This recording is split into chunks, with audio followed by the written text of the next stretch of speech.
ಓಂ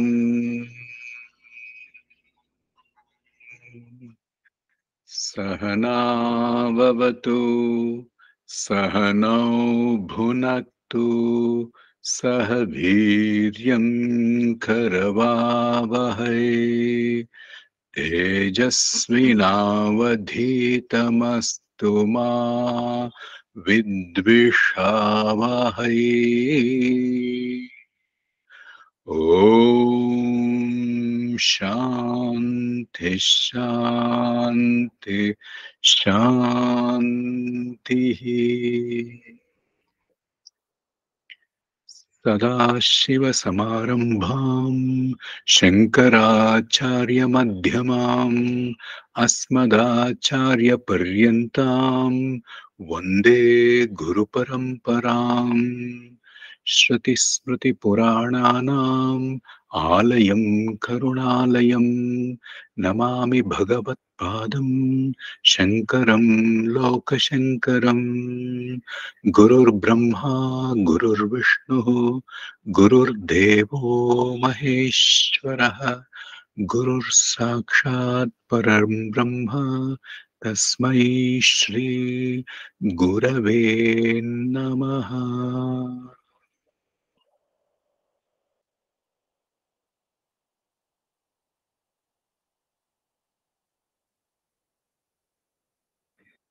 ಎಲ್ಲರಿಗೂ ನಮಸ್ಕಾರ, ಸ್ವಾಗತ ಮತ್ತೊಮ್ಮೆ. ಇವತ್ತಿನ ವಿಚಾರ ಜೋಡಿ ಜೀವಗಳ ಜಗಳ ಅಂತ ಹೇಳಿ. ನಮಗೆ ಯಾವಾಗಲೂ ಏನಾದ್ರೂ ಬದುಕಿನಲ್ಲಿ ಜೀವನದಲ್ಲಿ ಅನುಭವ ಆಗ್ತಾನೆ ಇರುತ್ತೆ. ಇನ್ಫ್ಯಾಕ್ಟ್ ಹೇಗಿರುತ್ತೆ ಅಂದ್ರೆ, ಜೀವನ ಅನ್ನೋದೇ ಬದುಕು ಅನ್ನೋದೇನೆ ಒಂದು ಅನುಭವ ಅಂತ. ಅನುಭವ ಇದ್ರೆ ಬದುಕೇ ಇಲ್ಲ ಎನ್ನುವಂಥ ಒಂದು ವಿಚಾರ ನಮ್ಗೆಲ್ಲರಿಗೂ ಇದೆ. ಅದು ಒಂದು ಮಟ್ಟಕ್ಕೆ ಸತ್ಯವೂ ಹೌದು. ಯಾಕೆಂದ್ರೆ ಯಾವುದೇ ಅನುಭವ ಇಲ್ಲದೆ ಹೋದ್ರೆ ಜೀವನ, ಅದರಲ್ಲಿ ಇರ್ತಕ್ಕಂತಹ ಸ್ವಾರಸ್ಯ ಏನಿದೆ, ಒಬ್ಬ ಮನುಷ್ಯನಿಗೆ ಅಥವಾ ಒಬ್ಬ ಜೀವಿಗೆ ಒಂದಲ್ಲ ಒಂದ್ ರೀತಿ ಅನುಭವ ಆಗ್ಲೇಬೇಕು. ಆದ್ರೆ ಅನುಭವ ಆಗ್ತಾ ಇರುವಾಗ ನಮಗೆ ಗಮನ ಇರೋ ಹಾಗೆ ಯಾವ ಅನುಭವವೂ ಒಂದೇ ಸಮ ಇರೋದಿಲ್ಲ. ಕೆಲವೊಮ್ಮೆ ಖುಷಿಯಾಗಿರ್ತೀವಿ, ಕೆಲವೊಮ್ಮೆ ಬೇಸರ, ಜಿಗುಪ್ಸೆ ಇದಾಗ್ತಾ ಇರುತ್ತೆ. ಆದ್ರಿಂದ ನಮಗೆ ಏನಾದ್ರೂ ಒಂದು ನಕಾರಾತ್ಮಕ ಅನುಭವ ಆದಾಗ ಒಂದೇ ಸಮನೆ ನಮಗೆ ಏನಾದ್ರೂ ನಷ್ಟ ಅಥವಾ ದುಃಖ ಇಲ್ಲವೇ ಬಾಧೆಗೊಳಗಾದಾಗ ನಮಗೆ ನಾವು ಅಂದ್ಕೊಂಡ ಹಾಗೆ ಜೀವನದಲ್ಲಿ ಕೆಲವು ಚಟುವಟಿಕೆಗಳು ಅಥವಾ ಕೆಲವು ವಿಚಾರಗಳು ನಡೆಯದೇ ಇದ್ದಾಗ ನಮಗೆ ಏನನ್ಸುತ್ತೆ? ಎರಡು ರೀತಿ ನಮಗೆ ಪ್ರತಿಕ್ರಿಯೆ ಆಗುತ್ತೆ. ಒಂದು, ನಮ್ಮ ಸುತ್ತಮುತ್ತಲಿನ ಪರಿಸರದ ಮೇಲೆ, ವಾತಾವರಣದ ಮೇಲೆ ಅಥವಾ ಜಗತ್ತಿನ ಮೇಲೆ ನಾವು ಅವರೇ ಕಾರಣ ಅಂತ ಮತ್ತೊಬ್ಬರ ಮೇಲೆ ದೂಷಿಸ್ತಾ ಇರ್ತೀವಿ. ಅದರ ಹೊಣೆ ನಮಗೆ ಏನು ಸರಿಯಾಗ್ತಾ ಇಲ್ಲ, ಅದರ ಹೊಣೆ ಮತ್ತೊಬ್ಬರ ಮೇಲೆ ಅಥವಾ ಮತ್ತೊಂದು ಪರಿಸ್ಥಿತಿಯ ಮೇಲೆ ಹೇರ್ತೀವಿ. ಇದು ಒಂದು ರೀತಿ ಪ್ರತಿಕ್ರಿಯೆ. ಸಹಜವಾಗಿ ಆಗುತ್ತೆ ಅದು ಪ್ರಾರಂಭಿಕ ಹಂತದಲ್ಲಿ. ಮತ್ತೊಂದು ಏನು ಅಂತ ಹೇಳ್ಬಹುದಾ? ಮೈಕ್ ಓಪನ್ ಆಗಿದೆ, ಏನಾದ್ರೂ ಇದ್ರೆ ಹೇಳಿ ನಿಮ್ಮ ವಿಚಾರ ಏನು ಅಂತ. ನಾವು ಅಂದ್ಕೊಂಡ ಹಾಗೆ ಏನು ಜಗತ್ತು ನಡೀದೇ ಹೋದ್ರೆ ಯಾವ ರೀತಿ ನಮಗಾಗುತ್ತೆ? ದೇವರನ್ನ ದೂಷಿಸ್ತೀವಿ. ದೇವ್ರು ನನ್ಗೆ ಅನ್ಯಾಯ ಮಾಡ್ಬಿಟ್ಟ, ಅಂತ. ಮೈಕ್ ಆನ್ ಮಾಡು. ಒಂದು ನಿಮಿಷ. ಹೇಳಿ ಹೇಳಿ. ಸಾರಿ, ಯಾರು? ದೇವರನ್ನ ದೂಷಿಸ್ತೀವಿ. ಒಂದು ನಮ್ಮ ಪರಿಸ್ಥಿತಿಯನ್ನ ದೂಷಿಸ್ತೀವಿ, ಅಂತ ಮನುಷ್ಯರನ್ನ ದೂಷಿಸ್ತೀವಿ. ಇನ್ನೊಂದು ದೇವರನ್ನ ದೂಷಿಸ್ತೀವಿ. ಮೋಸ ಮಾಡ್ಬಿಟ್ಟ, ತೊಂದ್ರೆ ಮಾಡ್ಬಿಟ್ಟ, ದೇವರು ಪಕ್ಷಪಾತಿ, ಬೇರೆಯವ್ರಿಗೆ ಸಹಾಯ ಮಾಡ್ಬಿಟ್ಟ ಅಂತೀವಿ. ನಾನು ಮಾಡಿದ ಕರ್ಮ ನಾ ಸಫರ್ ಮಾಡ್ಲೇಬೇಕು ಅಂತ ತಿಳ್ಕೊಳ್ತೀವಿ. ಮಾಡಿದ ಕರ್ಮ ಸಫರ್. ಓಕೆ.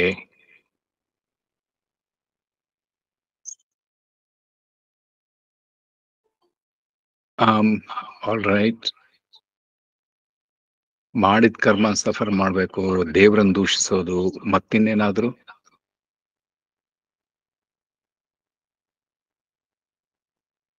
ಈಗಾಗ್ಲಿಲ್ವಲ್ಲ ಮತ್ತೆ ಪ್ರಯತ್ನ ಪಡೋಣ ಅಂತ ಪಡೋದು. ಈಗಾಗ್ಲಿಲ್ವಲ್ಲ ಮತ್ತೆ ಪ್ರಯತ್ನ ಪಡೋಣ ಅಂತ. Okay, thank you. ಸೊ ಈ ಕರ್ಮ, ನಾವು ನಮ್ಮ ಕರ್ಮನ ನಾವು ನಾವೇ ದೂಷಿಸ್ಕೊತಾ ಇರ್ಬೇಕಾದ್ರೆ ಒಂದು ಹೊರಗಡೆ ಇರ್ತಕ್ಕಂತಹ ಪ್ರತಿಕ್ರಿಯೆ ಅಂದ್ರೆ ಮತ್ತೊಬ್ಬರ ಮೇಲೆ ಹೊಣೆಯನ್ನ ಹೊರಿಸುವಂತದ್ದು, ದೇವರಾಗಿರ್ಬೋದು, ಪ್ರಕೃತಿ ಆಗಿರ್ಬೋದು, ಸಮಾಜ ಆಗಿರಬಹುದು. ಅದು ಹೊರಗಡೆ ಮತ್ತೊಬ್ಬರ ಮೇಲೆ ಹೊಣೆ ಹೊರಿಸೋದು ನನ್ನಲ್ಲಿ ಏನಾಗ್ತಾ ಇದೆಯೋ ಅಂತ. ಆದ್ರೆ ಒಂದೇ ಸಮ ಸೋಲನ್ನಪ್ಪಿದ್ರೆ, ಒಂದೇ ಸಮ ನಷ್ಟ ಹೊಂದುತ್ತಾ ಇದ್ರೆ, ಒಂದೇ ಸಮ ನಾವು ಅನ್ಕೊಂಡ ಹಾಗೆ ಆಗದೆ ಹೋದ್ರೆ ನಮಗೆ ಒಮ್ಮೊಮ್ಮೆ ಅನ್ಸಿದೆ ಅಲ್ವಾ, ನನಗೆ ಯಾಕಪ್ಪ ಹೀಗಾಗ್ತಾ ಇದೆ? ಬಲಿಪಶು ಮನೋಭಾವ, ವಿಕ್ಟಮ್ ಮೆಂಟ್ಯಾಲಿಟಿ.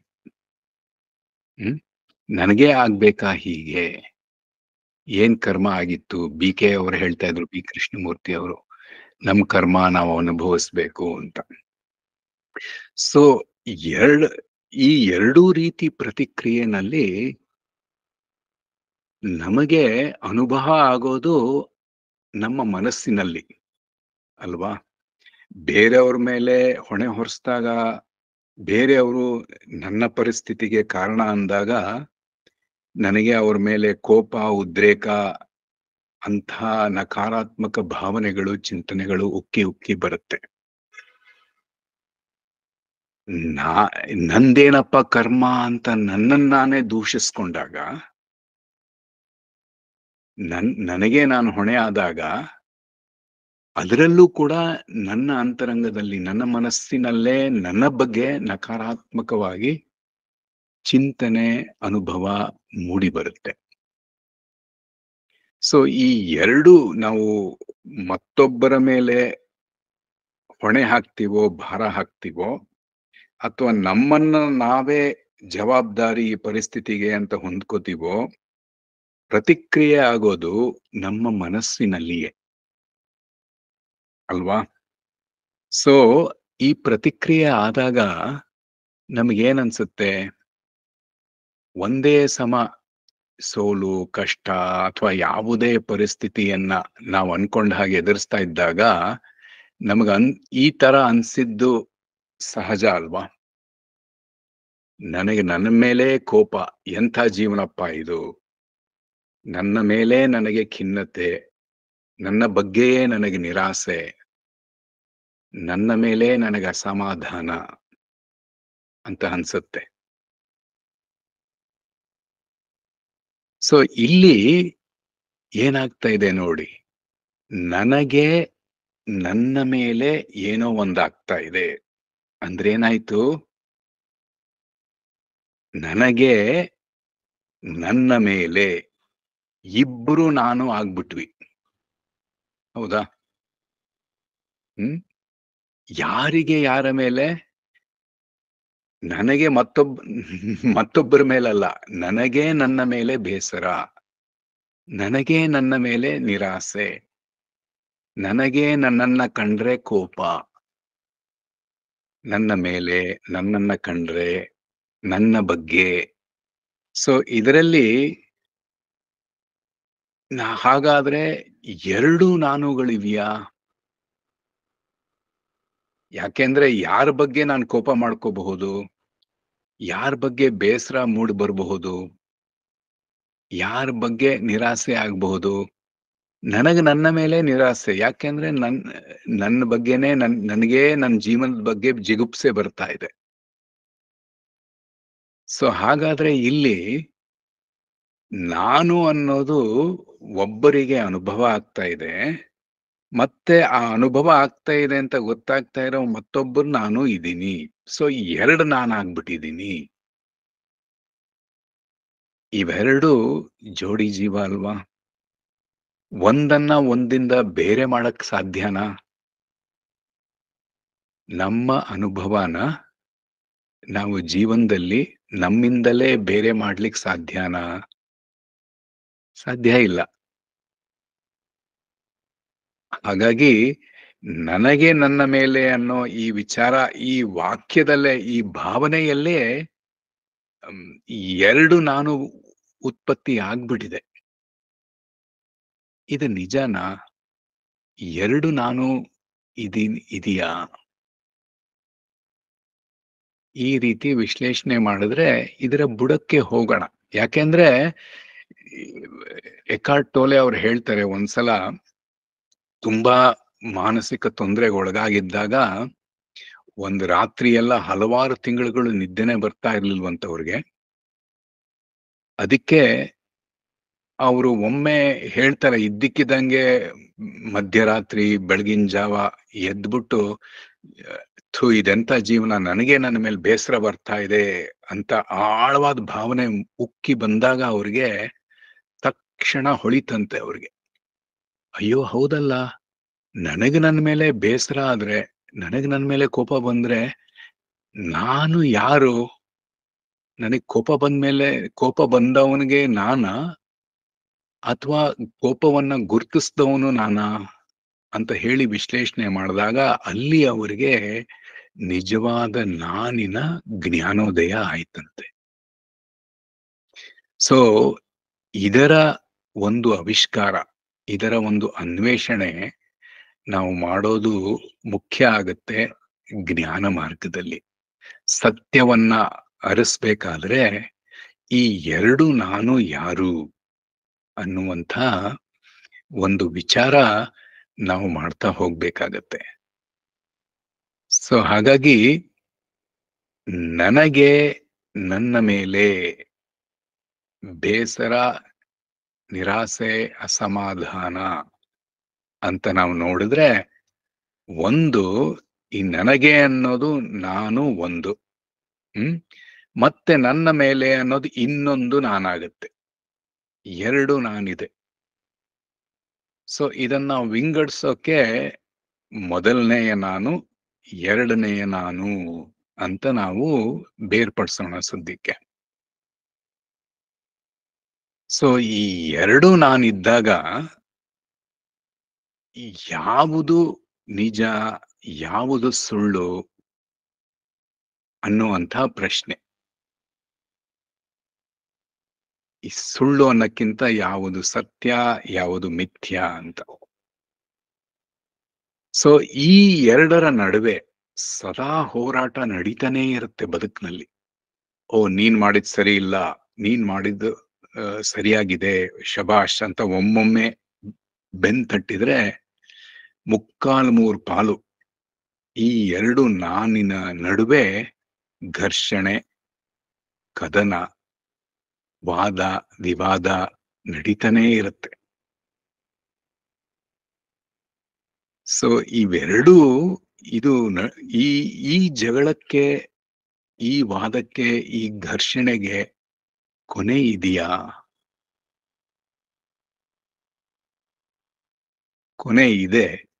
ಇದನ್ನ ಕೊನೆ ಇದೆ ಅನ್ನುವ ಮಾರ್ಗ ಹುಡುಕ್ಬೇಕಾದ್ರೆ ಈ ನಾನು, ಮೊದಲನೆಯ ನಾನು, ಎರಡನೆಯ ನಾನು ಎಲ್ಲಿ ಉತ್ಪತ್ತಿ ಆಯ್ತು ಅಂತ ನಾವು ಹುಡುಕ್ಬೇಕಾಗುತ್ತೆ. ಮೊದಲನೆಯದಾಗಿ ಈ ನಾನು ಎರಡೆರಡಿದ್ದಾಗ ನಾವು ಸ್ಪ್ಲಿಟ್ ಪರ್ಸನಾಲಿಟಿ ಆಗ್ಬಿಡ್ತೀವಿ. ಒಂದು ವಾಸು ಎರಡು ವಾಸು ಆಗ್ಬಿಡುತ್ತೆ, ಅಥವಾ 3, 4, 5, 10 ಹಲವಾರು ವ್ಯಕ್ತಿಗಳಾಗ್ಬಿಡ್ತೀವಿ. ಎಲ್ಲಿ ಒಂದರ ಮೇಲೆ ಸಂಖ್ಯೆಯಲ್ಲಿ ಒಂದಕ್ಕಿಂತ ಹೆಚ್ಚು ಇರುತ್ತೋ ಅಲ್ಲಿ ಭೇದ ಭಾವ ಮನಸ್ತಾಪ ಕೋಪ ತಾಪ ಜಗಳ ವಾದ ವಿವಾದ ಅನಿವಾರ್ಯ ಅಲ್ವಾ? ಒಂದೇ ಸಮ ಯಾರು ಸಾಮರಸ್ಯದಿಂದ ಇರ್ಲಿಕ್ಕೆ ಸಾಧ್ಯ ಇಲ್ಲ. ಒಂದಕ್ಕಿಂತ ಹೆಚ್ಚು ಜೀವಿಗಳಿದ್ರೆ ಪರಸ್ಪರ ಇಂಟರಾಕ್ಟ್ ಮಾಡಬೇಕಾದ್ರೆ, ಸಂಬಂಧ ಬೆಳೆಸ್ಬೇಕಾದ್ರೆ ಕೆಲವೊಮ್ಮೆ ನಗು ಸುಖ ಸಂತೋಷ ಇರುತ್ತೆ, ಇರಲ್ಲ ಅಂತ ಹೇಳಲ್ಲ. ಆದ್ರೆ ಅದ್ರ ಜೊತೆಯಲ್ಲಿಯೇ ಬೇಸರ ದುಃಖ ಇದು ಇರುತ್ತೆ.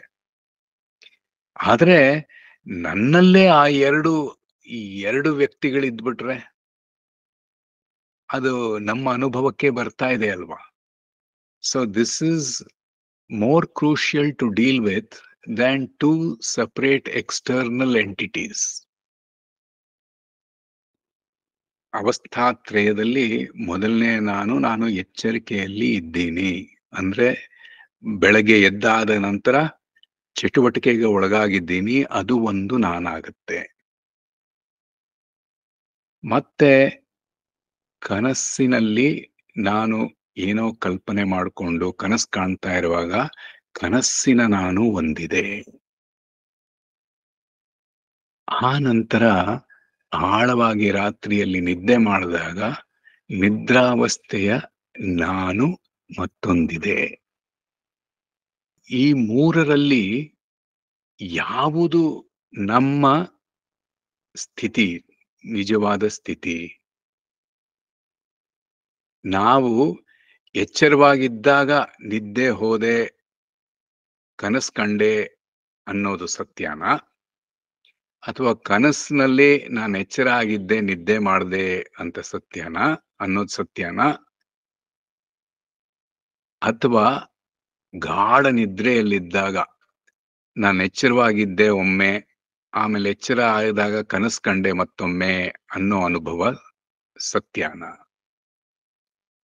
ವಿಚಾರ ಮಾಡ್ತಾ ಹೋದ್ರೆ ಇದರಲ್ಲಿ ನೋಡಿ, ನಮಗೆ ಮೂಲತಃ ನಾವು ಕನಸು ಕಾಣ್ತಾ ಇರ್ತೀವಿ,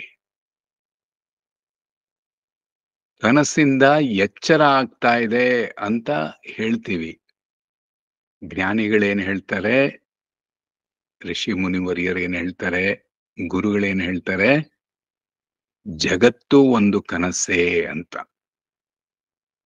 ಕನಸಿನಲ್ಲಿ ಇದ್ಕೊಂಡು ಎಚ್ಚರವಾಗಿದ್ದೆ ಅಂತ ನಾನು ಕನಸು ಕಾಣ್ತಾ ಇದ್ದೀನಿ. ಅದೇ ಕನಸಿನಲ್ಲೇ ಇದ್ಕೊಂಡು ನಾನು ನಿದ್ದೆ ಮಾಡ್ದೆ ಅನ್ನೋದು ಕೂಡ ಒಂದು ಕನಸು ಕಾಣ್ತಾ ಇದ್ದೀನಿ. ಸೊ ಈ ಮೂರರ ಸ್ಥಿತಿಗೂ ಆಧಾರ ಕನಸು.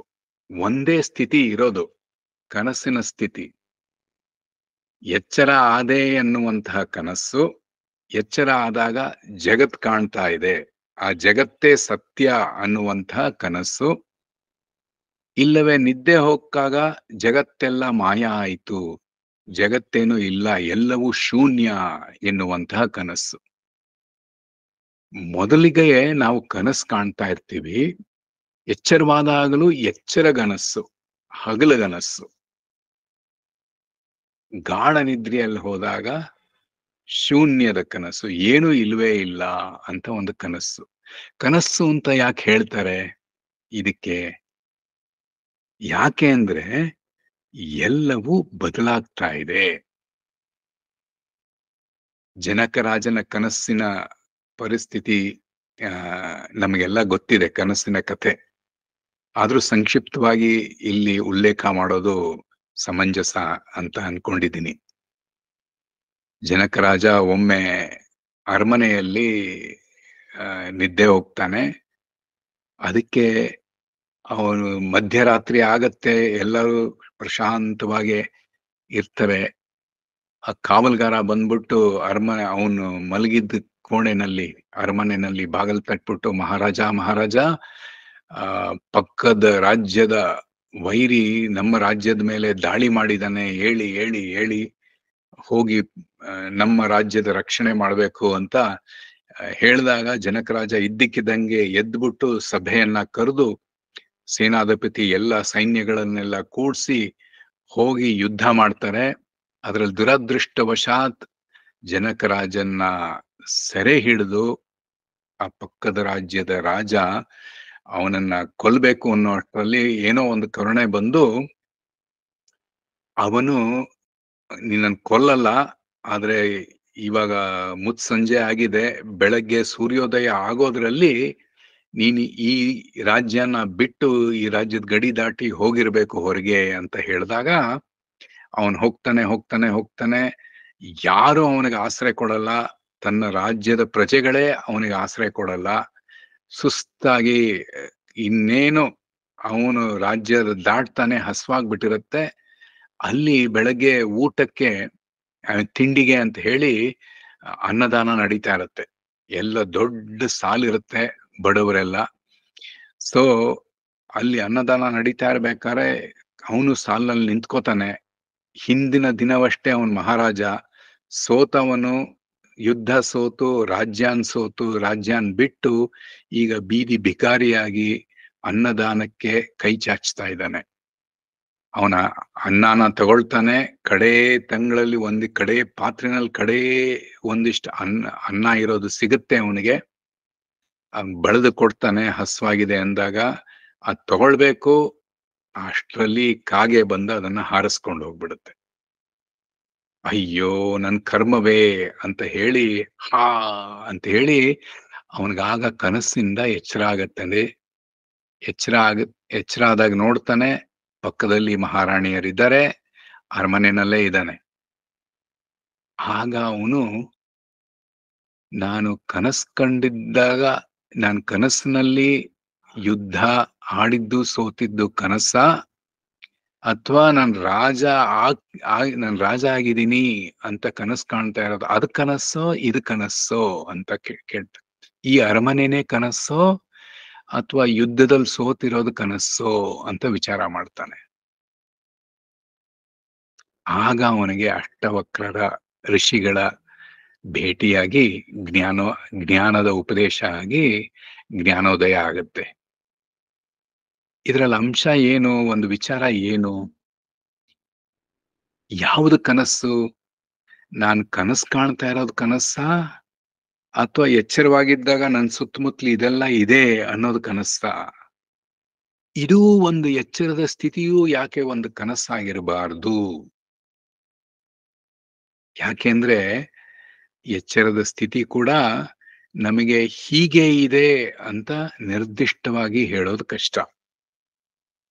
ಸೊ ಇದರಲ್ಲಿ ಯಾವುದು ಸತ್ಯ ಯಾವುದು ಮಿಥ್ಯ ಅಂತ ವಿಚಾರ ಮಾಡಿದ್ರೆ ನೋಡಿ, ವೇದಾಂತ ಏನ್ ಹೇಳುತ್ತೆ? ಇವು ಮೂರು ಸತ್ಯ ಅಲ್ಲ, ಇದರಲ್ಲಿರೋ ಯಾವ ನಾನೂ ಸತ್ಯ ಅಲ್ಲ. ಯಾಕೆ? ಎಲ್ಲವೂ ಬದಲಾಗ್ತಾ ಇದೆ, ಮೂರು ಸ್ಥಿತಿ ಬದಲಾಗ್ತಾ ಇದೆ. ಈ ಮೂರನ್ನ ಗುರ್ತಿಸೋದು ಯಾವುದು ಗುರ್ತಿಸುತ್ತೋ ಆ ವೀಕ್ಷಕ, ಆ ಸಾಕ್ಷಿ, ಅದು ಸತ್ಯ ಅಂತ. ನಮ್ಮ ಸಮಸ್ಯೆ ಏನು? ಈ ಕನಸನ್ನೇ ಸತ್ಯ ಅಥವಾ ನಿಜ ಅಂತ ನಂಬಿಟ್ಟಿದ್ದೀವಿ. ಅದಕ್ಕಾಗಿ ಈ ಜಗತ್ತು ಎಚ್ಚರದಲ್ಲಿದ್ದಾಗ ಈ ಜಗತ್ತೇ ಸತ್ಯ, ಕನಸಿನಲ್ಲಿದ್ದಾಗ ಈ ಕನಸೇ ಸತ್ಯ, ನಿದ್ದೆಯಲ್ಲಿದ್ದಾಗ ಶೂನ್ಯ ಸತ್ಯ, ಏನು ಇಲ್ಲ ಅಂತ. ಅಲ್ಲಿ ಬ್ರಹ್ಮನ್ ತತ್ವ ಪರಮಾತ್ಮ ತತ್ವ ಎಲ್ಲೂ ಬಂದೇ ಇಲ್ಲ, ಗುರ್ತಿಸ್ಲಿಕ್ಕೆ ಸಾಧ್ಯವೇ ಆಗ್ತಾ ಇಲ್ಲ. ಸೊ ಹಾಗಾಗಿ ಇದರಲ್ಲಿ ಸತ್ಯಾಂಶವನ್ನ ಗುರ್ತಿಸೋದು ಹೇಗೆ ಈ ಪರಿಸ್ಥಿತಿಯಲ್ಲಿ ಅಂತ ನಮಗೆ ದೃಕ್ದೃಶ್ಯ ವಿವೇಕದಲ್ಲಿ ಒಂದು ಸೂಚನೆ ಬರುತ್ತೆ. ಇದರಿಂದ ಇದೆಲ್ಲ ಆಗ್ತಾ ಇರೋದು ಹೇಗೆ ಅಂದ್ರೆ ಮಾಯೆಯಿಂದ ಅಂತ. ಮಾಯೆ ಎರಡು ರೀತಿ ಕಾರ್ಯಾಚರಣೆ ಮಾಡುತ್ತೆ. ಮಾಯೆಯಲ್ಲಿ ಈ ಶ್ಲೋಕ ಹೇಳ್ತಾ ಇರುವಾಗ್ಲೇ 13ನೇ ಶ್ಲೋಕ ದೃಕ್ದೃಶ್ಯ ವಿವೇಕದಲ್ಲಿ ಶಕ್ತಿದ್ವಯಂ ಹಿ ಮಾಯಾಯ ವಿಕ್ಷೇಪಾವೃತ್ತಿ ರೂಪಕಂ ಅಂತ. ಮಾಯೆಗೆ 2 ಶಕ್ತಿಗಳಿವೆ, ವಿಕ್ಷೇಪ ಆವೃತ್ತಿ ಅಂತ. ವಿಕ್ಷೇಪ ಅಂದ್ರೆ ಪ್ರೊಜೆಕ್ಷನ್, ಆವೃತ್ತಿ ಕವರಿಂಗ್, ವೇಲಿಂಗ್, ಮುಸುಕ್ ಹಾಕೋದು. ಈ 2 ಶಕ್ತಿ ಯಾವ ರೀತಿ ನಮ್ಮ ಮೇಲೆ ಪ್ರಭಾವ ಬೀರುತ್ತೆ? ವಿಕ್ಷೇಪ ಶಕ್ತಿರ್ ಲಿಂಗಾದಿ ಬ್ರಹ್ಮಾಂಡಾಂತಂ ಜಗತ್ ಸೃಜೇತ್. ವಿಕ್ಷೇಪ ಅಂದ್ರೆ ನನ್ನಿಂದ ಕಲ್ಪನೆ ಹೊರಬಂದಾಗ ಯಾವ ರೀತಿ ಬರುತ್ತೆ ವಿಕ್ಷೇಪ? ಆಲೋಚನೆಗಳು, ಭಾವನೆಗಳು. ಅದು ಬಂದಾಗ ಲಿಂಗಾದಿ ಬ್ರಹ್ಮಾಂಡ ಅಂತಂ ಸೂಕ್ಷ್ಮ ಪ್ರಪಂಚ, ಆಲೋಚನೆಗಳ ಪ್ರಪಂಚ, ಮತ್ತೆ ಹೊರಗಡೆ ಯೋಚನೆ ಜಗತ್ ಸೃಜೇತ್. ಸ್ಥೂಲ ಪ್ರಪಂಚ ಮತ್ತೆ ಸೂಕ್ಷ್ಮ ಪ್ರಪಂಚ ಎರಡನ್ನು ವಿಕ್ಷೇಪ ಶಕ್ತಿ ಸೃಷ್ಟಿಸುತ್ತೆ ಅಂತ ಹೇಳ್ತಾರೆ. ಅಂದ್ರೆ ನಿಜಾಂಶದಲ್ಲಿ ಸ್ಥೂಲ ಸೂಕ್ಷ್ಮದ ಜಗತ್ತು ಇಲ್ಲ. ಅದೇನು? ಅದು ಮಾಯೆಯ ಪ್ರಭಾವ. ಮಾಯೆಯ ವಿಕ್ಷೇಪದ ಶಕ್ತಿಯಿಂದ ಸ್ಥೂಲ ಜಗತ್ತು ಉತ್ಪತ್ತಿಯಾಗತ್ತೆ, ಸೂಕ್ಷ್ಮ ಜಗತ್ತು ಉತ್ಪತ್ತಿಯಾಗತ್ತೆ. ಅವೆರಡು ಇದ್ದಂತೆ ತೋರಿ ಆ ತೋರಿಕೆನೆ ನಿಜ ಅಂತ ನಮಗೆ ಭಾಸವಾಗ್ಬಿಡುತ್ತೆ.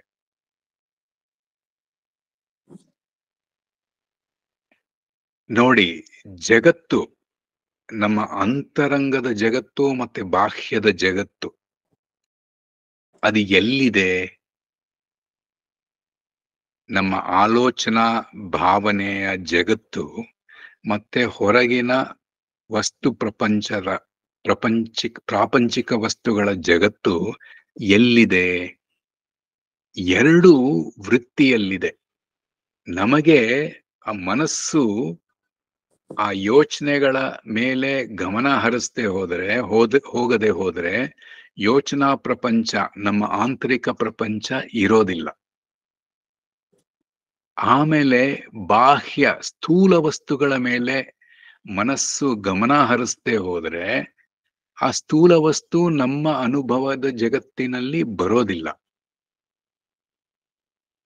ಜಗತ್ತಿನ ಅನುಭವ ಯಾವಾಗತ್ತೆ? ನಾವು ಮಲಗಿ ಬೆಳಗ್ಗೆ ಎದ್ದಾಗ ಆಗತ್ತೆ. ಯಾಕೆ? ಯಾಕೆ ಅಂದ್ರೆ ಮನಸ್ಸು ಎಚ್ಚರಗೊಳ್ಳುತ್ತೆ, ಕಣ್ಣು ಗಮನ ಹರಿಸತ್ತೆ ಎದುರುಗಡೆ ವಸ್ತುನಲ್ಲಿ, ಮನಸ್ಸು ಅದಕ್ಕೆ ಆಲೋಚನೆ ಹೊರಡಿಸತ್ತೆ, ಗಮನ ಹರಿಸತ್ತೆ. ಕಣ್ಣಿನ ದೃಷ್ಟಿ, ಮನಸ್ಸಿನ ಗಮನ ಎರಡು ಬಿದ್ರೆ ಮಾತ್ರ ವಸ್ತುವಿನ ಅರಿವು, ಸ್ಥೂಲ ವಸ್ತುವಿನ ಅರಿವಾಗೋದು. ಹಾಗೆಯೇ ಮನಸ್ಸಿನಲ್ಲಿ ಯೋಚನೆಗಳ ಮೇಲೆ ಸಾಕ್ಷಿಯ ಬೆಳಕು ಬಿದ್ದರೇನೆ ಮನಸ್ಸಿನಲ್ಲಿ ಏನಾಗ್ತಾ ಇದೆ ಎನ್ನುವಂಥ ಅರಿವು ಆಗೋದು. ಸೊ 2 ಕೂಡ ಯೋಚನೆಯೇ. ಮನಸ್ಸಿನಲ್ಲಿ ಯೋಚನೆ, ನನಗಿದಾಗ್ತಾ ಇದೆ, ನನಗೆ ಕಾಣಿಸ್ತಾ ಇದೆ ಅನ್ನೋದು ಮನಸ್ಸಿನ ವೃತ್ತಿ. ಹೊರಗಡೆ ಜಗತ್ತು, ನನ್ನ ಮುಂದೆ ಲ್ಯಾಪ್ಟಾಪ್ ಇದೆ, ನನ್ನ ಮುಂದೆ ಮೈಕ್ರೋಫೋನ್ ಇದೆ, ಒಂದಿಷ್ಟು ಜನ ಸತ್ಸಂಗದಲ್ಲಿ ಬಂದಿದ್ದಾರೆ, ಇದು ಕೂಡ ಒಂದು ವೃತ್ತಿ. 2 ವೃತ್ತಿ ಎಲ್ಲಿಯೇ ಇದೆ. ಸ್ಥೂಲ ಸೂಕ್ಷ್ಮ 2 ಜಗತ್ತು ವೃತ್ತಿಯಲ್ಲಿಯೇ ಇದೆ. ಆ ವೃತ್ತಿ ಹೇಗೆ ಉತ್ಪತ್ತಿ ಆಯಿತು? ಮಾಯೆಯ ವಿಕ್ಷೇಪದ ಶಕ್ತಿಯಿಂದ. ಮಾಯೆಗೆ 2 ಶಕ್ತಿ ಇದೆಯಲ್ಲ, ಒಂದು ವಿಕ್ಷೇಪ, ಮತ್ತೊಂದು ಆವೃತ್ತಿ, ಆವರಣ. ವಿಕ್ಷೇಪದ ಶಕ್ತಿಯಿಂದ ವೃತ್ತಿಗಳು ಉತ್ಪತ್ತಿಯಾಯಿತು. The mind starts projecting thoughts in the mind and projecting objects in the world. ಇವೆರಡು ಮಾಯೆಯ ಆಟ. ಹೊರಗಿನ ಲೋಕ ಪ್ರಪಂಚ, ಅಂತರಂಗದ ಪ್ರಪಂಚ ಎರಡು ಮಾಯೆಯ ವಿಕ್ಷೇಪದ ಒಂದು ಲೀಲೆ. ವಿಕ್ಷೇಪ ಒಂದು ಕಡೆ ಜಗತ್ತನ್ನ ಸೃಷ್ಟಿಸಿದರೆ, ಆವರಣ ಶಕ್ತಿ ಮಾಯೆಯ ಇನ್ನೊಂದು ಶಕ್ತಿ ಏನ್ ಮಾಡುತ್ತೆ? ಅದು ಏನ್ ಮಾಡುತ್ತೆ? ಅಂತರ್ ದೃಗ್ದೃಶ್ಯಯೋರ್ ಭೇದಂ ಬಹಿಶ್ಚ ಬ್ರಹ್ಮ ಸರ್ಗಯೋಹೋ ಅಂತ ಹೇಳುತ್ತೆ. ಅಂದ್ರೆ ಅಂತರಂಗದಲ್ಲಿ ದೃಕ್ ಮತ್ತೆ ದೃಶ್ಯ, ಅದರ ಭೇದ, ಅದರ ಅರಿವು, ಭಿನ್ನತೆ, ಅದನ್ನ ಆವರಣ ಶಕ್ತಿ ಮುಚ್ಚಿ ಹಾಕತ್ತೆ. ಭೇದವನ್ನ, ದೃಕ್ ಮತ್ತೆ ದೃಶ್ಯದ ಭೇದವನ್ನ ಗುರ್ತಿಸ್ಲಿಕ್ಕೆ ಆಗದೆ ಇರೋ ಹಾಗೆ ಆವರಣ ಶಕ್ತಿ ಮಾಡುತ್ತೆ. ಒಳಗಡೆ ನಾನ್ ನೋಡ್ತಾ ಇರೋದು ಈ ದೇಹ ದೃಶ್ಯ, ಆದ್ರೆ ನನ್ನ ಮನಸ್ಸು ದೃಕ್ ಅನ್ನೋದು ಆ ಭೇದದ ಶಕ್ತಿ, ಆ ವಿವೇಕ ಅದನ್ನ ಮುಸ್ಕ್ ಮಾಡ್ಬಿಡತ್ತೆ ಆವರಣ ಶಕ್ತಿ. ಆವಾಗ ಏನಾಗತ್ತೆ? ನಾನೇ ಈ ದೇಹ ಅಂತ ನನ್ನ ದೇಹದೊಂದಿಗೆ ಗುರ್ತಿಸ್ಕೊಂಡ್ಬಿಡ್ತೀನಿ. ಹೊರಗಡೆ ಮಾಯೆಯ ಶಕ್ತಿ ಏನ್ ಮಾಡುತ್ತೆ? ಬಹಿಶ್ಚ, ಹೊರಗಡೆ ಏನ್ ಮಾಡುತ್ತೆ? ಬ್ರಹ್ಮ ಸರ್ಗಯೋಹೋ, ಅಂದ್ರೆ ಬ್ರಹ್ಮನ್ ಮತ್ತೆ ಜಗತ್ತು, ಸ್ಥೂಲ ಜಗತ್ತು, ಅವನ ಸೃಷ್ಟಿ, ಅವೆರಡರ ನಡುವೆ ಇರ್ತಕ್ಕಂಥ ವಿಂಗಡಣೆಯನ್ನ ಮುಸುಕು ಮಾಡ್ಬಿಡುತ್ತೆ. ಅಂದ್ರೆ ಎರಡನ್ನೂ ಒಂದು ಮಾಡ್ಬಿಡುತ್ತೆ ಅಂತ. ಬ್ರಹ್ಮನ್ ತತ್ವವನ್ನ ಸರ್ಗಯೋಹೋ, ಜಗತ್ತು, ಸ್ಥೂಲ ಜಗತ್ತು, ಅವನ ಸೃಷ್ಟಿ, ಅವನದೇ ಆದ ಸೃಷ್ಟಿಯ ಜಗತ್ತು ಅವನನ್ನೇ ಮುಚ್ಕೊಂಡ್ಬಿಡುತ್ತೆ. ಅಂತರಂಗದಲ್ಲಿ ಆವರಣ ಶಕ್ತಿ ಏನ್ ಮಾಡುತ್ತೆ? ನನ್ನ ಸಾಕ್ಷಿಯನ್ನ, ಅದರ ಮೇಲೆ ನನ್ನ ಯೋಚನೆ, ನನ್ನ ಅಂತರಂಗದ ಯೋಚನೆ ಭಾವನೆಗಳ ಸಾಕ್ಷಿಯನ್ನೇ ಆವರಿಸ್ಕೊಂಡ್ಬಿಡುತ್ತೆ, ಮುಚ್ಕೊಂಡ್ಬಿಡುತ್ತೆ.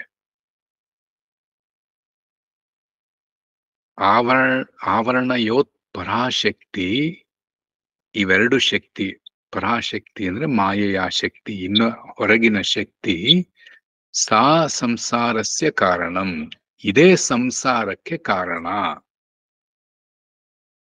ನೋಡಿ, ನಾವು ತಪ್ಪು ಕಲ್ಪನೆಗೆ ಒಳಗಾದ್ರೆ, ನಾನೇ ಈ ದೇಹ ಮನಸ್ಸು ಬುದ್ಧಿ ಅಂತ ನಾನು ತಪ್ಪಾಗಿ ತಿಳ್ಕೊಂಡ್ರೆ, ಮತ್ತೆ ಬ್ರಹ್ಮನ್ ಎಲ್ಲೂ ಇಲ್ವೇ ಇಲ್ಲ, ಜಗತ್ತೇ ಕಾಣ್ತಾ ಇದೆ, ಬ್ರಹ್ಮನ್ ಕಾಣ್ತಾನೆ ಇಲ್ಲ, ಸೊ ಈ ಜಗತ್ತೇ ಸತ್ಯ ಅಂತ ಮಿಥ್ಯವಾದ ಜಗತ್ತಿಗೆ ಸತ್ಯತೆಯ ತಪ್ಪು ಕಲ್ಪನೆ ನಾನು ಕೊಟ್ರೆ ಅದೇ ಸಂಸಾರ ಅಂತ ದೃಗ್ದೃಶ್ಯ ವಿವೇಕ 15ನೇ ಶ್ಲೋಕದಲ್ಲಿ ಹೇಳ್ತಾ ಇದೆ. ವಿಕ್ಷೇಪ ಎರಡು ಕಡೆ ಕೆಲಸ ಮಾಡುತ್ತೆ. ಅಂತರಂಗದಲ್ಲಿ ಯೋಚನೆ ಭಾವನೆಗಳನ್ನ ಮನಸ್ಸಿನಲ್ಲಿ ಉತ್ಪತ್ತಿ ಮಾಡುತ್ತೆ, ಬಾಹ್ಯದಲ್ಲಿ ಸ್ಥೂಲ ವಸ್ತುವನ್ನ ಉತ್ಪತ್ತಿ ಮಾಡುತ್ತೆ, ಸೃಷ್ಟಿ ಮಾಡುತ್ತೆ. ಮತ್ತೆ ಆವರಣ ಶಕ್ತಿ ಕೂಡ ಒಳಗೆ ಹೊರಗಡೆ ಎರಡೂ ಕಡೆ ಕೆಲಸ ಮಾಡುತ್ತೆ. ಒಳಗಡೆ ಆವರಣ ಶಕ್ತಿ ಏನ್ ಮಾಡುತ್ತೆ? ನಿಜ ಸ್ವರೂಪ ಸಾಕ್ಷಿಯಾದ ನನ್ನ ಮೇಲೆ ಯೋಚನೆ ಭಾವನೆಗಳ ಹೊದಿಸಿ ಸಾಕ್ಷಿಯ ಬೆಳಕನ್ನೇ ಮುಚ್ಚಿಬಿಡುತ್ತೆ. ನನ್ನ ಗಮನ ಯಾವಾಗಲೂ ಯೋಚನೆ ಭಾವನೆಗಳ ಮೇಲೆ ಇರೋದು, ಅಥವಾ ದೇಹ ಮನಸ್ಸಿನ ಮೇಲೆ ಇರೋದು. ಹೊರಗಡೆ ಏನ್ ಮಾಡತ್ತೆ ಆವರಣ ಶಕ್ತಿ?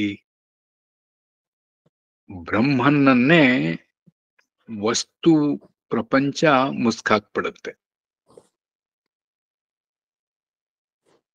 ಸೊ ಆವರಣ ಕೂಡ ಒಳಗೆ ಹೊರಗೆ ಕಾರ್ಯಾಚರಣೆ ಮಾಡುತ್ತೆ, ವಿಕ್ಷೇಪ ಕೂಡ ಒಳಗೆ ಹೊರಗೆ ಕಾರ್ಯಾಚರಣೆ ಮಾಡುತ್ತೆ. ಈ ಹೊರಗಡೆ ಈ ಆವರಣ ಶಕ್ತಿ ಎಲ್ಲಿ ನಿಜ ಸ್ವರೂಪವನ್ನು ಮುಸ್ಕಿ ನಮ್ಮನ್ನ ತಪ್ಪು ಕಲ್ಪನೆಗೆ, ಮಿಥ್ಯವೇ ಸತ್ಯ ಅನ್ನುವಂತಹ ಒಂದು ತಪ್ಪು ಪರಿಕಲ್ಪನೆಗೆ ನಮ್ಮನ್ನು ಒಳಗಾಗಿಸುತ್ತೋ ಅದೇ ಸಂಸಾರ.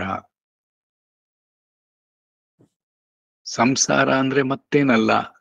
ಯಾಕೆ ಸಂಸಾರ ಅಂತದಕ್ಕೆ ಹೇಳೋದು? ಆ ತಪ್ಪು ಕಲ್ಪನೆಯಿಂದಲೇ ಎಲ್ಲ ಮನಸ್ತಾಪ, ಎಲ್ಲ ವ್ಯತ್ಯಾಸ, ಎಲ್ಲ ಭೇದ ಭಾವ, ಎಲ್ಲ ಜಗಳ, ಎಲ್ಲ ವಾದ ವಿವಾದ ನಡೆಯೋದು.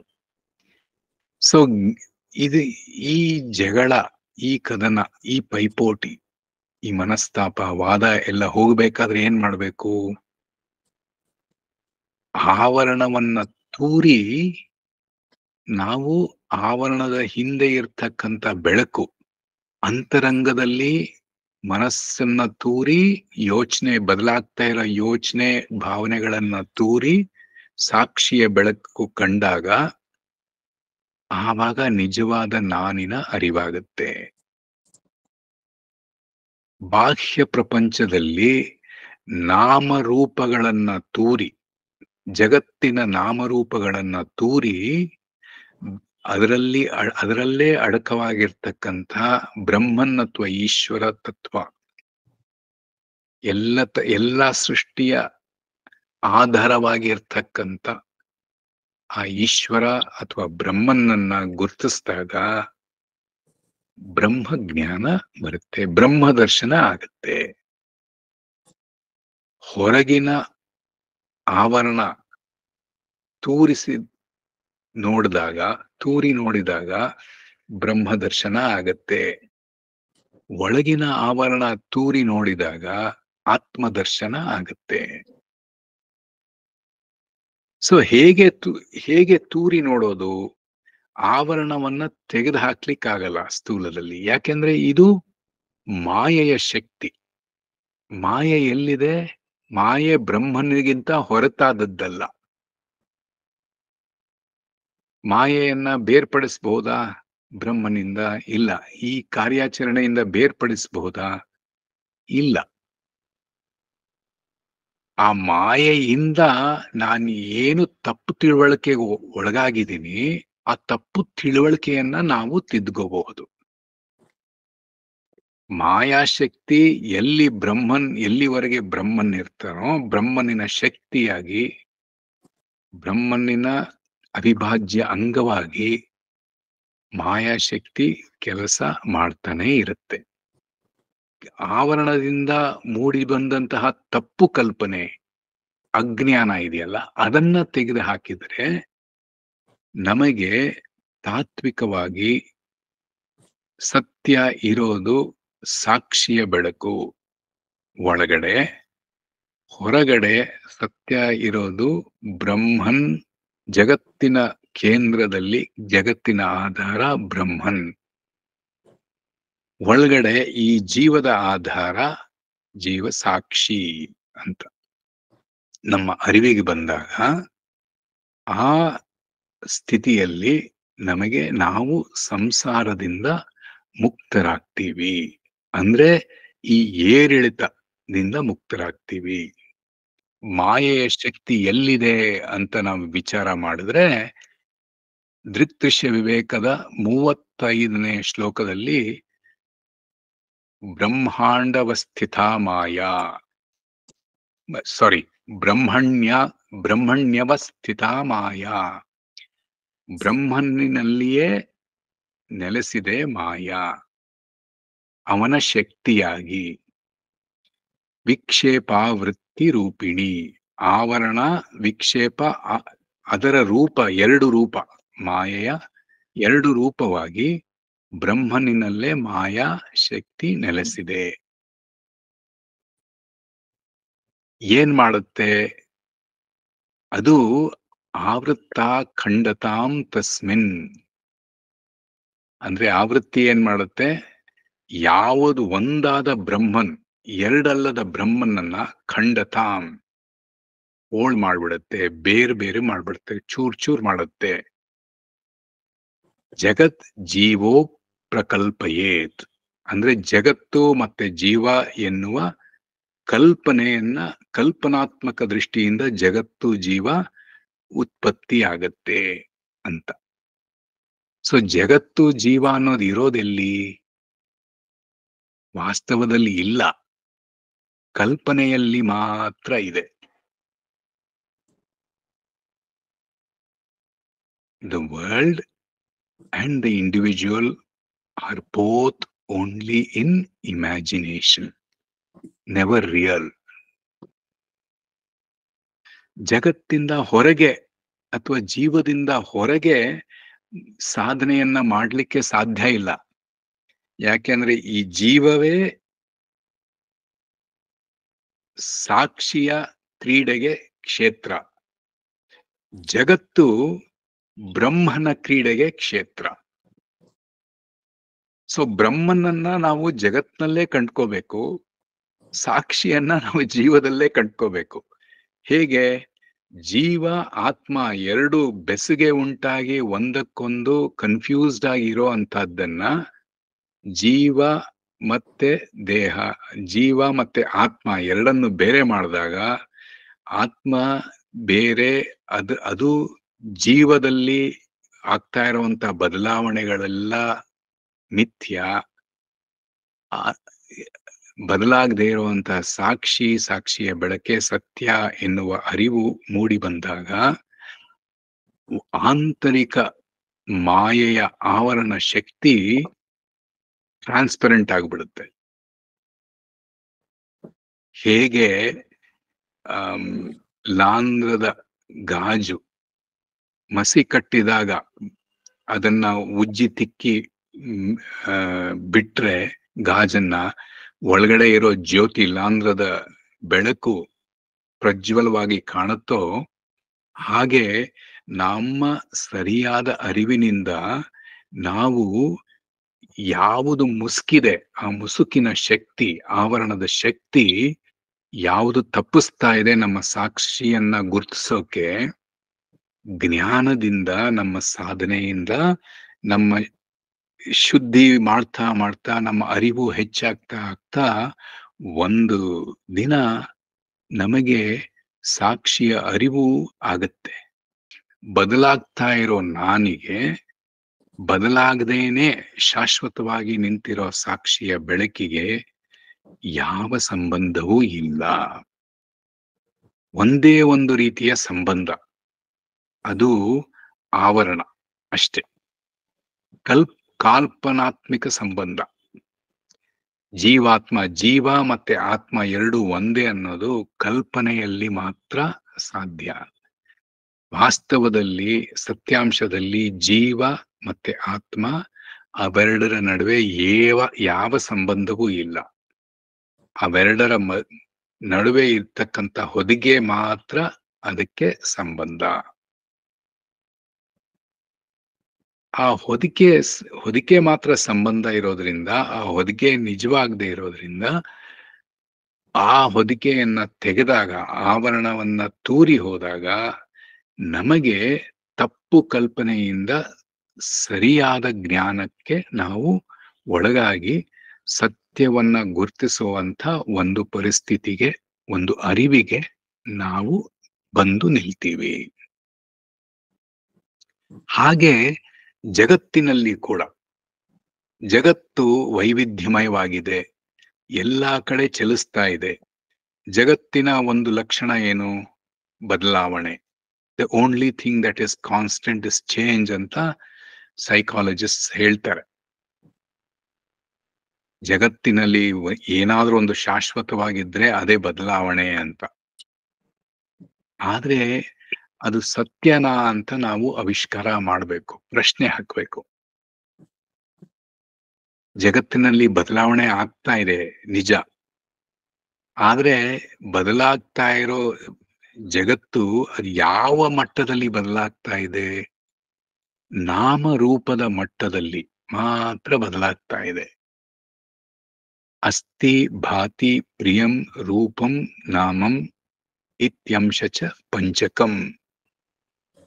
ನಾಮಂ ಚ ಇತಿ ಅಂಶ ಪಂಚಕಂ. 5 ಲಕ್ಷಣಗಳಿದೆ.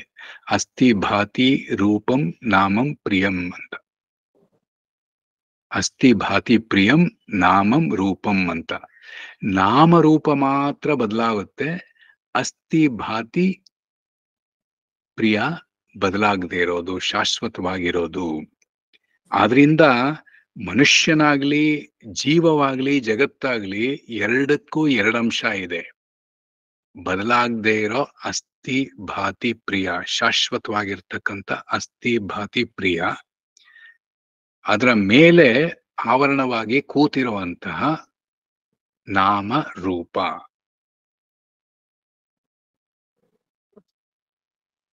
ಸೊ ನಾವು ನಾಮರೂಪನೇ ಗುರ್ತಿಸ್ತಾ ಹೋದ್ರೆ ಅಸ್ಥಿ ಭಾತಿ ಪ್ರಿಯ ನಮಗೆ ಗಮನಕ್ಕೆ ಬರೋದೇ ಇಲ್ಲ. ಸೊ ಸಾಧನೆ ಜ್ಞಾನ ಮಾರ್ಗದಲ್ಲಿ ಏನು, ಭಕ್ತಿ ಮಾರ್ಗದಲ್ಲಿ ಪರಮಾತ್ಮ ಅವನು ಅಸ್ಥಿ ಭಾತಿ ಪ್ರಿಯ ಅಂತ ಗುರ್ತಿಸ್ಬೇಕು ಭಕ್ತಿ ಯೋಗದಲ್ಲಿ. ಜ್ಞಾನ ಮಾರ್ಗದಲ್ಲಿ ಇದೆಲ್ಲ ಬದಲಾಗ್ತಾ ಇದೆ. ಆದ್ರೆ ಬದಲಾಗ್ತಾ ಇರೋ ಜಗತ್ತನ್ನ ಹಿಡ್ಕೊಳಕ್ಕಾಗೋದು ಬದಲಾಗದೇ ಇರೋಂಥ ಒಂದು ಶಕ್ತಿ. ಇವಾಗ ಕೋಣೆಯಲ್ಲಿ, ಮಲಗೋ ಕೋಣೆಯಲ್ಲಿ ನಾವು ಮಂಚ ಹಾಕಿದ್ರೆ ಆ ಮಂಚನ ಸ್ಥಿರವಾಗಿ ಹಿಡಿದಿಟ್ಟಿರೋದು ಯಾವುದು? ಭೂಮಿ ಸ್ಥಿರ, ನೆಲ ಸ್ಥಿರವಾಗಿರ್ಬೇಕಲ್ವಾ. ನೆಲನೂ ಅಳ್ಳಾಡ್ತಾ ಇದ್ರೆ ಮಂಚ ಸ್ಥಿರವಾಗಿರಲ್ಲ. ಆದ್ರಿಂದ ಎಲ್ಲ ನಾಮರೂಪಗಳು ಬದಲಾಗ್ತಾ ಇದ್ರೂನು ಸಹ ಬದಲಾಗ್ತಾ ಇರೋ ನಾಮರೂಪಗಳಿಗೆ ಆಧಾರವಾಗಿ ಸ್ಥಿರತೆ ಕೊಡುವಂತಹದ್ದು ಬದಲಾಗದೆ ಇರುವಂತ ಬ್ರಹ್ಮನ್ ಜಗತ್ತಿನಲ್ಲಿ. ಹಾಗೆ ಬದಲಾಗ್ತಾ ಇರೋ ಯೋಚನೆಗಳು, ಯೋಚನಾ ಪ್ರಪಂಚ, ಸೂಕ್ಷ್ಮ ಪ್ರಪಂಚ, ಮತ್ತೆ ದೇಹ, ಮನಸ್ಸು, ಬುದ್ಧಿ, ಸ್ಥೂಲ ದೇಹ ಎರಡು ಬದಲಾಗ್ತಾ ಇರೋಂತಕ್ಕಂಥ ದೇಹ, ಮನಸ್ಸು, ಬುದ್ಧಿ, ಇದನ್ನ ಹಿಡಿದಿಟ್ಟಿರೋದು ಸ್ಥಿರವಾಗಿರ್ತಕ್ಕಂಥ ಸಾಕ್ಷಿ. ಆ ರೀತಿ ಗುರುತಿಸಿದ್ರೆ ನಾವು ಮಾಯೆಯ ಆವರಣ ಶಕ್ತಿಯಿಂದ ನಾವು ಬಿಡುಗಡೆ ಹೊಂದಿ ಸತ್ಯವನ್ನ ಗುರುತಿಸುವ, ಸತ್ಯದ ದರ್ಶನವನ್ನ ಕಾಣುವಂತಹ ಒಂದು ಸ್ಥಾನಕ್ಕೆ ಬಂದು ನಿಲ್ತೀವಿ. ವಿಕ್ಷೇಪ ಜರುಗ್ತಾನೆ ಇರುತ್ತೆ. ಅಂದ್ರೆ ಪ್ರೊಜೆಕ್ಷನ್ ನಡೀತಾನೆ ಇರುತ್ತೆ. ಪ್ರೊಜೆಕ್ಷನ್ನು ಸಾಕ್ಷಿ ಪ್ರೊಜೆಕ್ಟ್ ಮಾಡಿದಾಗ, ಸಾಕ್ಷಿ ವಿಕ್ಷೇಪ ಮಾಡಿದಾಗ ದೇಹ ಮನಸ್ಸು ಕಾಣುತ್ತೆ, ಪ್ರೊಜೆಕ್ಟ್ ಆಗುತ್ತೆ, ಒಂದು ರೂಪ ಬರುತ್ತೆ. ಬ್ರಹ್ಮನ್ ಮಾಯೆ ಶಕ್ತಿ ಹೊರಗಡೆ ವಿಕ್ಷೇಪ ಆದಾಗ ಜಗತ್ತು ಇರುತ್ತೆ. ಸೊ ಜಗತ್ತು ಮುಂದುವರಿಯುತ್ತೆ, ದೇಹ ಮುಂದುವರಿಯುತ್ತೆ. ಆದರೆ ಸತ್ಯವನ್ನ ಮುಸ್ಕಿದಂತಹ ಪೊರೆ ಅದು ಬಿಟ್ಕೊಳ್ಳುತ್ತೆ. ಆವಾಗ ಇರೋದು ಎಷ್ಟು ನಾನು? 2 ನಾನಿದೆಯಾ, 3 ನಾನಿದೆಯಾ, 4 ಇದೆಯಾ? ಇರೋದು ಒಂದೇ ನಾನು ಅಲ್ವಾ? ಸೊ ಆವಾಗ ಜಗಳ ಏನ್ ಬಂತು? ಏನೂ ಇಲ್ಲ. ಸಂಸಾರ ಅನ್ನೋದು ಮಾಯೆಯ ಆವರಣ ಶಕ್ತಿಯಿಂದ ಹೊರಬಂದದ್ದು, ತಪ್ಪು ಕಲ್ಪನೆಯಿಂದ. ಈ ದೇಹ, ಮನಸ್ಸು, ಬುದ್ಧಿ ಅನ್ನೋದು ತಪ್ಪು ಕಲ್ಪನೆಯಿಂದ ಬಂದದ್ದು. ಇವೆರಡರ ಮಾಯೆಯ ಶಕ್ತಿ ನನ್ನ ಅಂತರಂಗದಲ್ಲೂ ಕೆಲಸ ಮಾಡುತ್ತೆ, ಹೊರಗಿನ ಜಗತ್ನಲ್ಲೂ ಕೆಲಸ ಮಾಡುತ್ತೆ. ಆವರಣ ವಿಕ್ಷೇಪ ಎರಡೂ ಕಡೆ ಕೆಲಸ ಮಾಡುತ್ತೆ. ನಾವು ಆವರಣವನ್ನ ಮೆಟ್ಟಿ ನಿಂತರೆ ಜ್ಞಾನದಿಂದ ನಮಗೆ ಸತ್ಯ ಗೋಚರ ಆಗುತ್ತೆ. ಅಂತರಂಗದಲ್ಲಿ ಸಾಕ್ಷಿಯ ಬೆಳಕು ಗೋಚರ ಆಗತ್ತೆ. ಪ್ರಪಂಚದಲ್ಲಿ ಎಲ್ಲವೂ ಬ್ರಹ್ಮನ್, ಸರ್ವಂ ಖಲ್ವಿದಂ ಬ್ರಹ್ಮ ಎನ್ನುವಂತ ಗೋಚರ ಆಗತ್ತೆ. ಅದಕ್ಕೆ ಅಂತರಂಗದಲ್ಲಿ ಸಾಕ್ಷಿ ಗೋಚರ ಆದಾಗ ಸ್ಥಿರ, ಸಾಕ್ಷಿ ಏನು, ಸಾಕ್ಷಿಯ ಬೆಳಕೇನು? ಸ್ಥಿರ. ಸ್ಥಿರತೆಯ ಲಕ್ಷಣ ಏನು? ಶಾಂತಿ, ಸಮಾಧಾನ, ಸಮಚಿತ್ತ, ಏರಿಳ್ತಾ ಇಲ್ಲ. ಸೊ ಹಾಗಾಗಿ ನಮಗೆ ಅಂತರಂಗದಲ್ಲಿ ಶಾಂತಿಯಲ್ಲಿ ನೆಲೆಸುವಂತ, ಶಾಂತಿಯ ಸ್ವರೂಪ ಆಗಿರುವಂತ ಒಂದು ಪರಿಸ್ಥಿತಿ ನಮಗೆ ಒದಗಿ ಬರುತ್ತೆ. ಬಾಹ್ಯದಲ್ಲಿ ಎಲ್ಲವೂ ಬ್ರಹ್ಮನ್ ತತ್ವ ಆಗಿದ್ರೆ ಏನಾಗತ್ತೆ? ನಾಮರೂಪ ಎಲ್ಲೆಲ್ಲೂ ಭೇದಿಸಿ ಎಲ್ಲದರ ಆಧಾರ ಬ್ರಹ್ಮನ್ ಅಥವಾ ಈಶ್ವರನೇ ಆಗಿದ್ರೆ ಎಲ್ಲವೂ ಬ್ರಹ್ಮನ್ ಅಂದ್ರೆ ನನ್ನಲ್ಲಿರೋದು ಬ್ರಹ್ಮನ್, ನಿಮ್ಮಲ್ಲಿರೋದು ಬ್ರಹ್ಮನ್, ಜಡ ವಸ್ತುನಲ್ಲೂ ಇರೋದು ಬ್ರಹ್ಮನ್ ಅಂದ್ರೆ ಏನಾಯ್ತು? ಸರ್ವಂ ಖಲ್ವಿದಂ ಬ್ರಹ್ಮ ಅಂದ್ರೆ ಏನಾಯ್ತು? ನನ್ನ ಪ್ರತಿಕ್ರಿಯೆ ಏನು? ಎಲ್ಲೆಲ್ಲೂ ಬ್ರಹ್ಮನ್ ನೋಡಿದಾಗ, ಎಲ್ಲೆಲ್ಲೂ ಎಲ್ಲರಲ್ಲೂ ಎಲ್ಲತರಲ್ಲೂ ಬ್ರಹ್ಮನ್ ತತ್ವ ಕಂಡುಕೊಂಡಾಗ ನನ್ನ ಪ್ರತಿಸ್ಪಂದನೆ ಏನಾಯ್ತು? ಅಪಾರವಾದಂತ ಪ್ರೇಮ, ಕರುಣೆ, ಅನುಕಂಪ, ನಿಸ್ವಾರ್ಥ ಪ್ರೇಮ, ಕರುಣೆ, ಅನುಕಂಪ. ಆದ್ರಿಂದ ಎರಡೂ ಒಂದೇ. ಶಾಂತಿ ತತ್ವ, ಸ್ಥಿರ ತತ್ವ ಒಳಗೆ ಹೊರಗಡೆ ಚಲನೆ ಆದಾಗ ಚಲಿಸ್ಬೇಕು, ಜಗತ್ತೆಲ್ಲ ಚಲನೆಯಲ್ಲಿದೆ. ಆದ್ರೆ ಇವಾಗ ಆ ಜ್ಞಾನದಿಂದ ಚಲನೆ ವಲನೆ ಆದಾಗ ಜಗತ್ನಲ್ಲಿ ಯಾವ ರೀತಿ ಹೊರಗೆ ಬರುತ್ತೆ? ನಿಸ್ವಾರ್ಥ ಪ್ರೇಮ, ಕರುಣೆ, ಅನುಕಂಪ, ಅನುರಾಗ. ಅಲ್ಲಿ ಸಂತೋಷ ಇರುತ್ತೆ ಅಲ್ವಾ? ಅದಕ್ಕೆ ಋಗ್ವೇದದಲ್ಲೂ ಹೇಳಿದಾಗೆ ಆತ್ಮನೋ ಮೋಕ್ಷಾರ್ಥಂ ಜಗತ್ ಹಿತಾಯ ಚ. ಜಗತ್ತಿಗೆ ಹಿತವ ಮಾಡೋದು, ಲೋಕ ಕಲ್ಯಾಣ ಆಗೋದು ಯಾವಾಗ? ಸೇವೆ ಮಾಡೋದ್ರಿಂದಲ್ಲ. ಸೇವೆಯಲ್ಲಿ ನಾನ್ ಬೇರೆ ನೀನ್ ಬೇರೆ ಅಂತಿರುತ್ತೆ. ನನಗೆ ಇದೆ, ನಿನಗಿಲ್ಲ, ಅದಕ್ಕೆ ನಾನು ಕೊಡ್ತಾ ಇದ್ದೀನಿ. ದಾನ ಸೇವೆ ಒಂದು ಮಟ್ಟ ಹೌದು, ಸರಿ. ಆದ್ರೆ ಎಲ್ಲರಲ್ಲೂ, ಎಲ್ಲ ವಸ್ತುವಿನಲ್ಲೂ, ಎಲ್ಲ ಜೀವಗಳಲ್ಲೂ ಬ್ರಹ್ಮನನ್ನ ಕಂಡಾಗ, ಬ್ರಹ್ಮನ್ ಬಿಟ್ರೆ ಮತ್ತೇನು ಇಲ್ಲ ಅಂತ, ನನ್ನಲ್ಲಿರೋ ಬ್ರಹ್ಮನ್ನೇ ಎಲ್ಲತರಲ್ಲೂ ಇದೆ, ಎಲ್ಲರಲ್ಲೂ ಇದೆ ಅನ್ನುವಂತಹ ಅರಿವು ಮೂಡಿದಾಗ ಪ್ರೇಮ ಅಲ್ಲದೆ, ಅನುಕಂಪ ಅಲ್ಲದೆ, ಕರುಣೆ ಅಲ್ಲದೆ ಮತ್ತೇನು ಹೊರಬರ್ಲಿಕ್ಕೆ ಸಾಧ್ಯ? ಅದು ಹೇಗೆ ಬರುತ್ತೆ? ಕೆಲಸ ಕಾರ್ಯಗಳ ಮೂಲಕ ಬರುತ್ತೆ.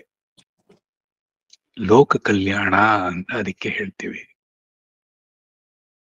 ಆಂತರಿಕದಲ್ಲಿ ಹೊರಗಡೆ ಏನು ಏರುಪೇರಾದ್ರೂ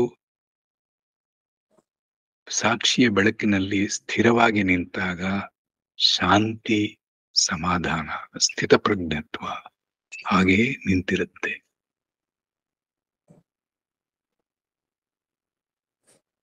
ಸೊ ಈ ಜೋಡಿ ಜೀವ, ನನಗೆ ನನ್ನಿಂದ ಬೇಸರ ಆಗ್ತಾ ಇದೆ ಅನ್ನುವ ಒಂದು ಕಲ್ಪನೆಯಿಂದ ಹಿಡಿದು ಅಲ್ಲಿಂದ ಪ್ರಾರಂಭ ಆದ್ರೂ ಕೂಡ ನಮ್ಮ ಮನಸ್ಸು, ನಮ್ಮ ಉಪಕರಣಗಳು ಏನೇನಿದೆಯೋ, ದೇಹ, ಮನಸ್ಸು, ಬುದ್ಧಿ, ಅದನ್ನ ಶುದ್ಧ ಮಾಡ್ತಾ, ಸೂಕ್ಷ್ಮ ಮಾಡ್ತಾ ಮಾಡ್ತಾ ಮಾಡ್ತಾ ಹೋದಾಗ, ವೇದಾಂತದ ಜ್ಞಾನದ ಬೆಳಕು ಚೆಲ್ತಾ ಹೋದಾಗ, ಶುದ್ಧವಾದಾಗ ಮನಸ್ಸು, ಹೃದಯ ಸೂಕ್ಷ್ಮ ಹರಿತ ಆದಾಗ, ಆವರಣ ಹೊಕ್ಕು ಸಾಕ್ಷಿ ಮತ್ತೆ ಬ್ರಹ್ಮನ್ ಕಂಡು, ಆವಾಗ ಎರಡಿಲ್ಲ, ನಾನು ಎರಡು ಅನ್ನೋದು ಬರೀ ಕಲ್ಪನೆ, ಕಾಲ್ಪನಿಕವಾಗಿ ಇತ್ತು. ಇರೋದು ಒಂದೇ ನಾನು. ಒಳಗಾದ್ರೂ ಅಷ್ಟೇ, ಹೊರಗಾದ್ರೂ ಅಷ್ಟೇ. ನಾನು ನನ್ನಿಂದ ಬೇರೆ ಆಗ್ಲಿಕ್ಕೆ ಸಾಧ್ಯವೇ ಇಲ್ಲ. ನಾನು ನಾನಾಗೆ ಇರ್ಲಿಕ್ಕೆ ಸಾಧ್ಯ. ಬೇರೆ ಅನ್ನೋದು ಕಲ್ಪನೆ ಅಷ್ಟೇ ಅಂತ ಆದಾಗ ಅಲ್ಲಿ ಒಂದು ಕಡೆ ಶಾಂತಿ, ಇನ್ನೊಂದು ಕಡೆ ಪ್ರೇಮ. ಒಳಗಡೆ ಶಾಂತಿ, ಸ್ಥಿರತೆ, ಹೊರಗಡೆ ಪ್ರೇಮ, ಕರುಣೆ.